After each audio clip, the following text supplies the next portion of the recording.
Assalamualaikum warahmatullahi wabarakatuh. Salam bahagia dan sehat selalu untuk Bapak dan Ibu guru hebat. Guru bergerak Indonesia maju. Bapak dan Ibu guru hebat, untuk kali ini izinkan saya untuk memaparkan sebuah tugas dari 1.4A6 tentang demonstrasi konstekstual modul 1.4 budaya positif praktek segitiga restitusi. Nah, Bapak dan Ibu guru hebat, saya senang sekali bisa berbagi dengan Bapak dan Ibu guru hebat, berbagi informasi, pengetahuan, proyek maupun ide. Mari kita mulai dengan semangat dan antusiasme. Nah, Bapak dan Ibu guru hebat, semua ini tidak luput dari bimbingan serta support terbaik dari fasilitator kami, yaitu Bapak Musulhan Mujab, dan pengajar praktek kami, yaitu Bapak Ebit Roki Al-Fatih dengan Bapak Yusuf Abdullah. Dah, Bapak dan Ibu guru hebat, sebelum kita melangkah lebih jauh lagi, mari kita mencari informasi. Apa itu restitusi? Restitusi adalah proses menciptakan kondisi bagi murid untuk memperbaiki kesalahan mereka, sehingga mereka tidak kembali pada kelompok mereka dengan karakter yang lebih kuat.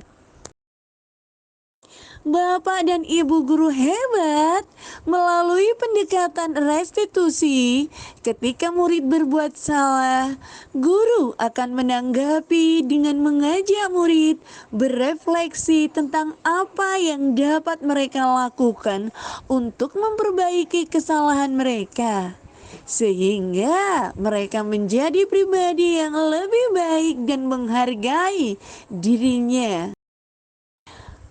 Dalam segitiga restitusi merupakan tahapan tindakan yang dilakukan guru untuk membawa peserta didik menaati kesepakatan kelas yang telah ditetapkan dan mengakui secara sadar dan terbuka ketika melakukan kesalahan, serta merasakan kenyamanan ketika sudah berperilaku jujur.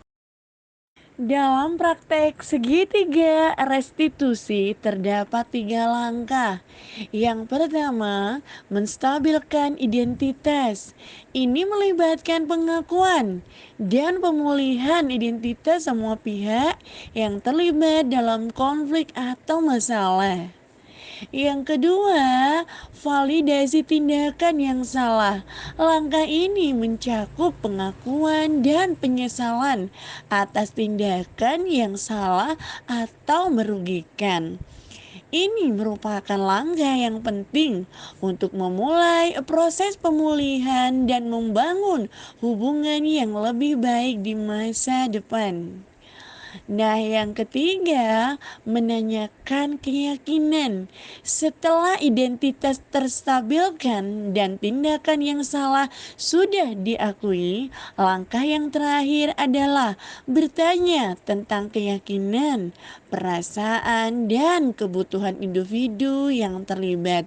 Ini membantu memahami perspektif mereka dan menciptakan kesempatan untuk memperbaiki hubungan dan merencanakan tindakan selanjutnya. Ya, Bapak dan Ibu guru hebat, mari kita simak kasus yang pertama dan kasus kedua. 2 kasus yang ditangani dengan segitiga restitusi. Kasus yang pertama yaitu murid yang mencontek saat ulangan. Nah, pada kasus yang kedua yaitu murid yang mengejek juga menyebut nama orang tua sebagai olok-olokan.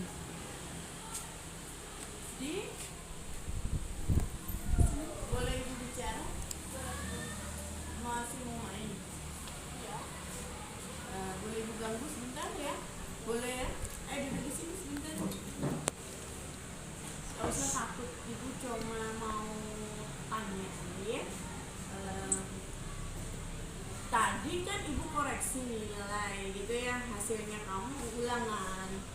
Kok hampir sama ya dengan jawabannya Anita? Apakah Lady janjian? Iya. Atau Lady yang nyontek? Apa Anita yang nyontek? Gak usah takut, ibu cuma tanya gitu ya. Boleh kan ibu tahu jawabannya? Siapa? Oh, Lady yang nyontek. Menurut Lady seperti itu baik tidak? Tidak baik. Terus kenapa Lady lakukan? Kemarin kan kita belajar bersama satu kelas membuat kesepakatan belajar di dalam kelas. Lady pun juga mengisikan kemarin hal yang seperti itu. Masuk tidak kesepakatan kelas? Masuk. Kira-kira perbuatan apa yang masuk kesepakatan kelas kalau menyontek itu? Perbuatan yang bagaimana? Oh, tidak jujur. Lady tuh pintar ya. Lady tuh bisa sebenarnya. Ibu tahu Lady bisa. Cuma ibu pengen tahu ini alasannya kenapa ya Lady tiba-tiba begitu. Ibu penasaran dari tadi malam saat ngoreksi. Kok Lady ini jawabannya hampir sama gitu ya. Jadi tidak usah takut. Dulu ibu juga seperti itu, juga sama nyontek, tapi ibu akhirnya menyesal. Kenapa menyontek itu tidak baik, juga tidak jujur, juga merugikan? Nah, selain Lady dirugikan juga orang lain juga. Oh iya bisa bu, diriku juga berdampak juga. Iya, kenapa? Akibatnya Lady akan malas belajar, maunya nyontek terus. Kan Lady sebentar lagi ujian tidak berhenti di kelas 6. Untuk bulan Mei itu ujian sekolah, selanjutnya PAT, terus ujian praktek. Masa mau nyontek terus?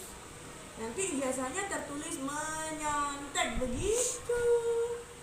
Dan lagi di SMP itu kan juga contoh yang tidak baik. Ibu juga begitu dulu menyesal setelah tahu bahwa dampaknya juga tidak baik buat kita, juga merugikan orang lain. Boleh ibu tahu kenapa kok Lady bisa menyontek? Karena tadi malam Lady kasih TikTok sampai lupa waktu. Main TikTok sampai lupa belajar. Kalau ada ulangan tema 9, subtema 2, pembelajaran 6. Seharusnya kan belajar. Boleh nak, boleh main TikTok boleh, karena TikTok itu adalah platform atau aplikasi yang buat pembelajar, siswa, suatu pembelajaran yang memunculkan kamu untuk kreativitas, ide-ide baru. Monggo silakan, ibu persilakan, tapi harus bisa berbagi waktu. Mana itu belajar, mana membantu orang tua. Kalau begitu terus ibu mau pasti akan marah juga, nilaimu juga memberontak, menangis dan merana nilainya karena menyerupai punya Anita. Lady menyesali deh. Bisa. Lady jangan mengulangi kembali ya. Janji setia dengan ibu ya. Iya, nanti belajar ya di rumah. Jangan lagi menyontek ya. Sudah, Lady belajar lagi, sekarang main ya. Iya.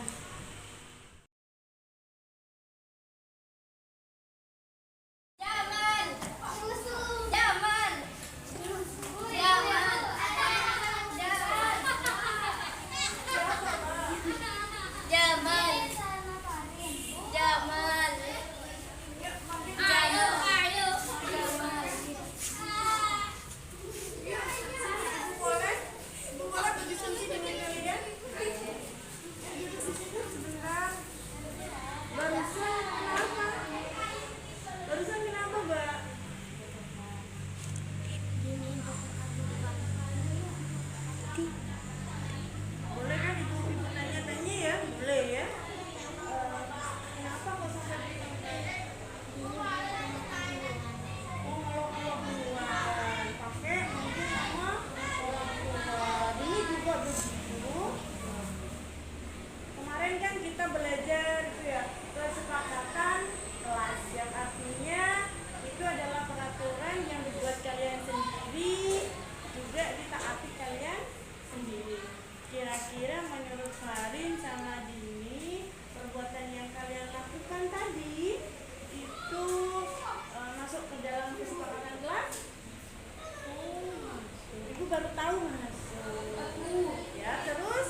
sama Dini apa? Oke, saling menghormati, juga saling menghargai. Tapi ternyata kalian tidak bisa melakukan. Ibu tidak marah, tidak. Kita berdiskusi mencari solusi apa yang terbaik. Apakah dengan mengolok-olok orang tua semuanya akan selesai? Tidak. Lagian ayah dan ibumu di rumah lagi bekerja. Nanti yang terjadi pusing. Kenapa? Karena numpang-numpangnya di sini, ya kan? Perbuatan itu tidak terpuji, tidak baik. Akan ditiru oleh adik kelas kalian. Kalian kan sudah kelas 6, seharusnya memberi contoh bagus, memberi contoh. Tapi tidak usah sedih, tidak usah takut. Ibu tidak marah sekali lagi. Ibu juga pernah dulu waktu di SD, SMP sering begitu juga, sampai pulang-pulang nangis. Tetapi itu dijadikan pelajaran bahwa perbuatan tadi itu tidak baik, merugikan diri sendiri juga merugikan orang lain. Kalau temanmu jahil, kamu tidak boleh membalasnya, tetapi memberi nasihat, kasih tahu, bukan tempe. Tidak boleh begitu. Kita sesaudara harus saling menyayangi, tidak boleh bertengkar. Sekarang berjabat tangan, saling minta maaf, ayo. Ya, tidak boleh mengulangi kembali. Setelah sesi kita berdiskusi, diberitahu sama ibu juga. Jadi pembelajarannya kita harus saling sayang, menghormati, menghargai. Jadi tidak boleh melakukan lagi, ya. Ngerti? Janji ya, janji sama ibu. Oke, tidak boleh diulangi. Oke, sekarang boleh main, boleh? Iya, sama-sama.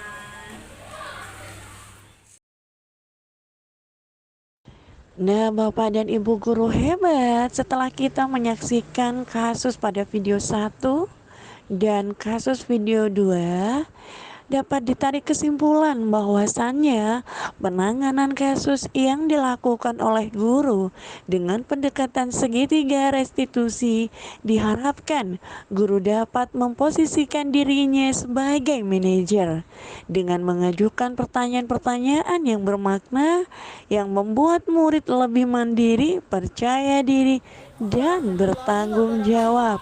Saya Lady Diana, kelas 6 dari UPTD SDN Dalpenang 3. Tadi kami hanya berdiskusi. Ibu Ika Rizkiani Amalia tidak memarahi Lady. Kami hanya mencari solusi dari kesalahan yang Lady perbuat. Karena kesalahan Lady itu tidak jujur dan merugikan diri sendiri. Selain merugikan diri sendiri, itu juga merugikan orang lain. Terima kasih. Wabarakatuh. Nama saya Dila Safarina Putri. Saya dari SDN Dalpenang 3, kelas 6. Tadi kami berdiskusi dengan Ibu Ika Rizkiani. Beliau tidak marah dengan perbuatan kami. Kami diarahkan untuk menyadari kesalahan kami dan mencari solusi bahwa kami harus menyadari kesalahan kami. Terima kasih. Assalamualaikum warahmatullahi wabarakatuh. Saya Ibu Wiwi, saya merupakan guru mapel bahasa Inggris di SDN Dalpenang 3. Saya teman sejawat dari Ibu Ika Rizkiani Amalia CGP 10. Saya melihat Ibu Ika Rizkiani Amalia menyelesaikan muridnya yang sedang bermasalah dengan cara segitiga restitusi. Beliau mengajak murid-muridnya untuk berdiskusi untuk menyelesaikan masalah. Apresiasi yang setinggi-tingginya kepada beliau yang memberikan contoh positif bagi teman-teman dalam menyelesaikan masalah yang ada dalam sekolah ini. Semoga beliau menginspirasi teman-teman yang lain dalam menyelesaikan masalah di SDN Dalpenang 3. Sekian, terima kasih. Wassalamualaikum warahmatullahi wabarakatuh. Bapak dan Ibu guru hebat, akhirnya kita berada di ujung pemaparan. Sebuah dorongan emosional dan mental yang diberikan oleh guru bisa menjadi sebuah cambuk untuk meningkatkan semangat belajar dan motivasi bagi peserta didik. Dalam dunia pendidikan, kata-kata guru untuk peserta didik penuh dengan nasihat dan pesan inspiratif menjadi sangat penting untuk membentuk karakter dan kepribadian yang tangguh. Berani mengakui kesalahan adalah langkah pertama menuju perubahan yang lebih baik. Nah, Bapak dan Ibu guru hebat, akhirnya kita berada di penghujung pemaparan. Saya berharap setelah pemaparan saya, Anda semua dapat menyimpulkan pemaparan yang sudah saya sajikan. Semoga apa yang telah dibagikan dapat membantu kita untuk memperluas pemahaman dan mencapai tujuan kita bersama. Terima kasih atas semua perhatiannya. Saya Ika Rizkyani Amalia, calon guru penggerak angkatan 10 Kabupaten Sampang mengucapkan terima kasih. Wassalamualaikum warahmatullahi wabarakatuh.